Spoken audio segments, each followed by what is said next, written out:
नमस्कार दोस्तों, स्वागत है आप सभी लोगों का एक बार फिर से। सर्वप्रथम तो आप सभी दोस्तों को एकादशी की हार्दिक शुभकामनाएं। दोस्तों, एकादशी एक ऐसा तिथि होता है जिस दिन समस्त देवी देवता आकर के भगवान विष्णु जी के सामने में नतमस्तक होते हैं। दोस्तों, भगवान श्री कृष्ण से युधिष्ठिर पूछते हैं कि वैशाख मास में पड़ने वाली जो कृष्ण पक्ष की एकादशी भगवान, इसका नाम क्या है। धर्मराज युधिष्ठिर बोलते हैं कि हे भगवान, वैशाख माह के कृष्ण पक्ष की एकादशी का क्या नाम है, उसकी विधि क्या है तथा उसके करने से क्या फल की प्राप्ति होती है, आप इस विस्तार पूर्वक मुझे कहिए। दोस्तों, इस वीडियो को आपको ध्यान से सुनना है, क्योंकि इस वीडियो को सुनने के बाद आप यकीनन मानना आपके जीवन में कोई कष्ट नहीं रहेंगे, क्योंकि वैशाख माह के कृष्ण पक्ष की जो पड़ने वाली एकादशी है, इसके कथा को सुनने मात्र से व्यक्ति के दरिद्र दूर हो जाते हैं, व्यक्ति के सारे जितने भी पाप होते हैं वह मिट जाते हैं। यहां तक कि दोस्तों, किसी भी प्रकार के आपको दोष लगा हो वह दोष भी समाप्त हो जाते हैं। तो धर्मराज युधिष्ठिर भगवान श्री कृष्ण से कहते हैं कि हे भगवान, वैशाख माह के कृष्ण पक्ष की पड़ने वाली जो एकादशी है, इसके विधि को विस्तार से आप मुझे बताइए। मैं आपको नमस्कार करता हूं। भगवान श्री कृष्ण कहने लगे कि हे राजन, इस एकादशी का नाम वरुथिनी एकादशी है। यह सौभाग्य देने वाली है, सभी पापों को नष्ट करने वाली है तथा अंत में मोक्ष देने वाली है।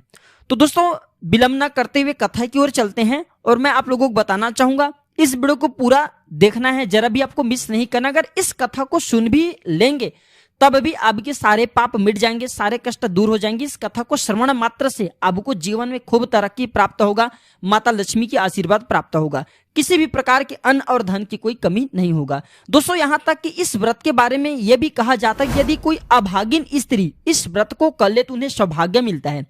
इस वरुथिनी एकादशी के प्रभाव से राजा मानधाता स्वर्ग को गया था। वरुथिनी एकादशी का फल 10,000 वर्ष तक तब करने के बराबर होता है। अगर वरुथिनी एकादशी का व्रत रखते हैं तो इसके फल जो है दोस्तों 10,000 वर्ष तक जो तपस्या करते हैं तब करते हैं उसके बराबर बताए गए हैं। दोस्तों, कुरुक्षेत्र में सूर्य ग्रहण के समय एक मन स्वर्ण दान करने से जो फल प्राप्त होता है वही फल वरुथिनी एकादशी के व्रत करने से मिलता है। वरुथिनी एकादशी के व्रत को करने से मनुष्य इस लोक में सुख भोग करके परलोक में स्वर्ग को प्राप्त होता है। शास्त्रों में कहा गया है कि हाथी का दान, घोड़े के दान, ये दोनों सर्वश्रेष्ठ होता है। दोस्तों, हाथी के दान से भूमि दान श्रेष्ठ होता है, भूमि के दान से तिलों का दान श्रेष्ठ होता है, तिल के दान से स्वर्ण का दान श्रेष्ठ होता है, स्वर्ण के दान से अन्न का दान श्रेष्ठ माना जाता है, और अन्न दान के बराबर कोई दान नहीं। दोस्तों, अन्न दान से देवता, पितर, मनुष्य तीनों तृप्त होते हैं। शास्त्रों में दोस्तों इससे भी बढ़ करके कन्यादान को बताए गए हैं। तो दोस्तों, वरुथिनी एकादशी की अगर आप व्रत रखे हैं तो अन्नदान ये बिल्कुल ही करें दोस्तों, और इस दिन अन्न का परित्याग करें। जो मनुष्य लोभ के वश होकर के कन्या का धन लेता है वे प्रलय काल तक नरक में वास करता है। इसलिए हमारे धर्मशास्त्र कहते हैं कन्या का धन हमें नहीं लेना चाहिए। तो चलिए इस वीडियो में सर्वप्रथम जानते हैं कि वरुथिनी एकादशी की व्रत में हमें कौन सी सावधानी रखना चाहिए, फिर मैं आप लोगों को कथा बताऊंगा। वरुथिनी एकादशी का अगर आप व्रत रखना चाहते हैं तो 10वीं तिथि को, अर्थात जो 10वीं दिन होता है उस दिन कुछ चीजों का हमें त्याग कर देना चाहिए, जैसे कि कांसे के बर्तन में भोजन करना नहीं चाहिए, मांस इत्यादि नहीं खाना चाहिए, मसूर की दाल है ये नहीं खाना चाहिए, चने का साग है ये भी त्याग कर देना चाहिए, कोदो के साग है इसे भी त्याग कर देना चाहिए, शहद अर्थात मधु इसका भी त्याग कर देना चाहिए, और जो दूसरे की भोजन होता है बनाए हुए दूसरे घर की उसका भी त्याग कर देना चाहिए, और स्त्री प्रसंग भी 10वीं तिथि की रात में हमें छोड़ देना चाहिए। और दोस्तों, यह भी माना जाता है व्रत करने वाले दिन जुआ नहीं खेलना चाहिए। उस दिन पान खाना, दातून करना, दूसरे की निंदा करना, चुगली करना, पापी मनुष्य के साथ में बातचीत करना, ये सब त्याग कर देना चाहिए। और उस दिन क्रोध, मिथ्या भाषण ये भी त्याग कर देना चाहिए। और इस व्रत में नमक, तेल अथवा अन्न वर्जित हैं। तो चलिए दोस्तों, कथा की ओर चलते हैं। इस कथा को आपको ध्यान से सुनना है। और हाँ, जो व्यक्ति अगर इस कथा को सुनते हैं, पढ़ते हैं दोस्तों, ऐसा माना जाता है इस कथा को सुनने मात्र से, पढ़ने मात्र से 1000 गोदान का फल मिलता है, और इसका फल गंगा स्नान से कई गुना ज्यादा अत्यधिक है। तो दोस्तों, वरुथिनी एकादशी का शुभ मुहूर्त जान लीजिए। तो वरुथिनी व्रत के पुण्य की बात करें तो दोस्तों, ये वैशाख माह के कृष्ण पक्ष की एकादशी की जो शुरुआत होगा दोस्तों 15 अप्रैल 2023 को सुबह 8:05 में ये शुरू हो जाएगा, जो कि 16 अप्रैल को सुबह 6:14 में समाप्त होगा। लेकिन उदय तिथि के हिसाब से 16 अप्रैल को ही जो ये वरुथिनी एकादशी के व्रत है ये रखा जाएगा। इसके जो पारण तिथि रहेंगे दोस्तों वो है 17 अप्रैल दोस्तों सुबह 5:54 से 10:45 के बीच में आप जो है पारण कर सकते हैं। तो चलिए इस कथा को ध्यान से सुनना है। इसके बाद मैं कथा के बाद एक उपाय बताऊंगा, जिस उपाय से आपको माता लक्ष्मी के आशीर्वाद प्राप्त होगा। अगर आपके घर में भी गृह में कला कलेश रहते हैं, कला कलेश समाप्त हो जाएंगे तथा दोस्तों न समाप्त होने वाला धन की प्राप्ति होगा। ये उपाय आपको करके देखना है, बहुत ही ज्यादा लाभ मिलेंगे। तो वीडियो में जानकारी बताने से पहले, कथा बताने से पहले अगर अभी तक कमेंट बॉक्स में ओम नमो भगवते वासुदेवाय या फिर जय माता लक्ष्मी नहीं लिखे तो लिख देना। और हाँ दोस्तों, यहां तक कि दोस्तों अभी तक आपने वीडियो को लाइक नहीं की तो वीडियो को लाइक करना ना भूलना। दोस्तों जब आप हमारे वीडियो को लाइक करते हैं तो हमारे मोटिवेशन बढ़ता है दोस्तों, और आप लोगों के लिए इस प्रकार की ज्ञान भरी अच्छे से जानकारी लेकर के आते हैं। तो जय श्री कृष्ण लिखना ना भूलना। चलिए कथा की ओर चलते हैं।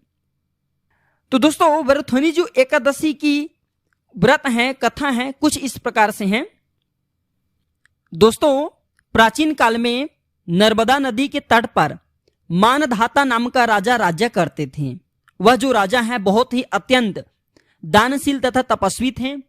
दोस्तों एक दिन जब वह जंगल में तपस्या कर रहे थे तभी न जाने कहां से एक जंगली भालू आया और राजा के पैर को चबाने लगा। राजा पूर्ववत अपनी तपस्या में लीन रहे और कुछ देर बाद पैर चबाते चबाते भालू राजा को घसीट कर पास के जंगल में ले गए। राजा बहुत घबराया, मगर तापस धर्म अनुकूल उसने क्रोध और हिंसा न करके भगवान विष्णु से प्रार्थना की। करुण भाव से भगवान विष्णु को पुकारा। उसकी पुकार सुनकर के भगवान श्री हरि विष्णु तत्काल प्रकट हुए और उन्होंने चक्र से भालू को मार डाला। राजा का पैर भालू पहले ही खा चुका था, इससे राजा बहुत ही शोकाकुल हुआ। उन्हें दुखी देख करके भगवान विष्णु बोले कि हे वत्सा, शोक मत करो, तुम मथुरा जाओ और वरुथनी एकादशी का व्रत रखकर मेरी वराह अवतार की मूर्ति की पूजा करो। उसके प्रभाव से पुनः तुम्हें सुदृढ़ अंगों वाला हो जाओगे। इस भालू ने तुम्हें जो काटा है यह तुम्हारे पूर्व जन्म का अपराध था। भगवान की आज्ञा मानकर राजा मानधाता ने मथुरा जाकर के श्रद्धा पूर्वक वरुथनी एकादशी का व्रत किया एवं भगवान विष्णु जी के वराह जो स्वरूप है उनके मूर्ति की आराधना की। इसके प्रभाव से राजा शीघ्र पुनः ही स्वस्थ हो गया। सुंदर और बहुत ही अच्छे सुंदर अंगों वाला उन्हें पुनः ही अंग प्राप्त हो गया, सुदृढ़ शरीर प्राप्त हो गया। दोस्तों इस एकादशी के प्रभाव से राजा मानधाता अंत में स्वर्ग को प्राप्त हुए, अर्थात उन्हें जब मृत्यु आई तो वह स्वर्ग को प्राप्त किए। जो भी व्यक्ति भय से पीड़ित रहता है उसे वरुथनी एकादशी का व्रत जरूर रखना चाहिए। इसे भगवान विष्णु के स्मरण करना चाहिए। इस व्रत को करने से समस्त पापों का नाश होता है और अंत में मोक्ष की प्राप्ति होता है। यहाँ तक कि यह भी माना जाता है कि जो व्यक्ति इस कथा को सुनते हैं उन्हें भी अंत में मोक्ष की प्राप्ति होता है। तो यह थे वरुथनी एकादशी की कथा। चलिए दोस्तों मैं आप लोगों को बताना चाहूंगा कि वरुथनी एकादशी के दिन हमें कौन सी ऐसे उपाय करना चाहिए जिससे हमारे ज्यादा से ज्यादा उन्नति हो। दोस्तों भगवान श्री कृष्ण को, भगवान विष्णु को जो अत्यधिक प्रिय है, अत्यंत प्रिय है दोस्तों, वह है तुलसी। जी हाँ दोस्तों, ऐसा माना जाता है जिस व्यक्ति घर में तुलसी का पौधा हो वह घर फिर स्वर्ग जैसा हो जाते हैं। दोस्तों उस घर के कण कण अर्थात उस घर की मिट्टी तीर्थ के जैसा हो जाता है। समस्त तीर्थ आकर के वहां पे निवास करने लगते हैं। तो दोस्तों आपको करना क्या है, वरुथनी एकादशी के दिन तुलसी मैया की पूजा करना है। दोस्तों तुलसी मैया की पूजा करना है। और तुलसी मैया की किस प्रकार से पूजा करना है, सर्वप्रथम तो दोस्तों तुलसी मैया की पूजा करते हुए आपको तुलसी मैया की 7 परिक्रमा लगा लेनी है। 7 परिक्रमा लगाने के बाद तुलसी मैया से प्रार्थना करना है कि मैया आप हमारी ये मनोकामना को पूर्ण करें, क्योंकि एकादशी के दिन तुलसी मैया भी भगवान विष्णु जी के व्रत रखते हैं। अगर आप एकादशी के व्रत नहीं रखें कोई बात नहीं, आपको परेशान नहीं होना है। बस इस दिन तुलसी मैया की पूजा करें, 7 परिक्रमा लगाएं और एक श्रीफल अर्थात एक नारियल तुलसी मैया को भेंट कर देना और आपको अपने मनोकामना को बोलना है। दोस्तों आपके मनोकामना अगर एकादशी के दिन 7 परिक्रमा तुलसी मैया को लगाने के बाद एक नारियल भेंट करते हैं तो वह मनोकामना अति शीघ्र पूर्ण होता है, इसमें संशय नहीं है।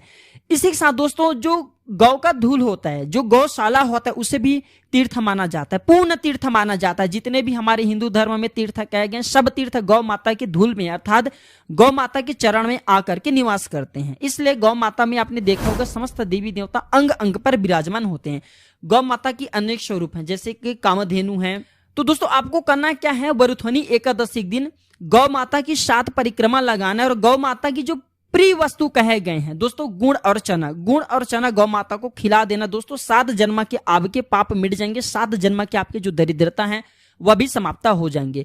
तो दोस्तों ये दोनों उपाय में से एक उपाय आप जरूर करके देखिए, आपको लाभ मिलेंगे। दोस्तों हम ज्यादा से ज्यादा सरल से सरल उपाय बताते हैं, हम चाहते हैं कि हमारे जो वीडियो में बताएंगे सरल उपाय से आप लोगों के भला हो जाए। और दोस्तों हम जो उपाय बताते हैं रामबाण की तरह काम करते हैं। जिस प्रकार रामबाण एक बार छोड़ा जाता है अपने लक्ष्य को भेद करके आता है, दोस्तों उसी प्रकार हमारे जो उपाय होते हैं ये भी रामबाण की तरह काम करते हैं, अपने लक्ष्य का भेदन करते हैं।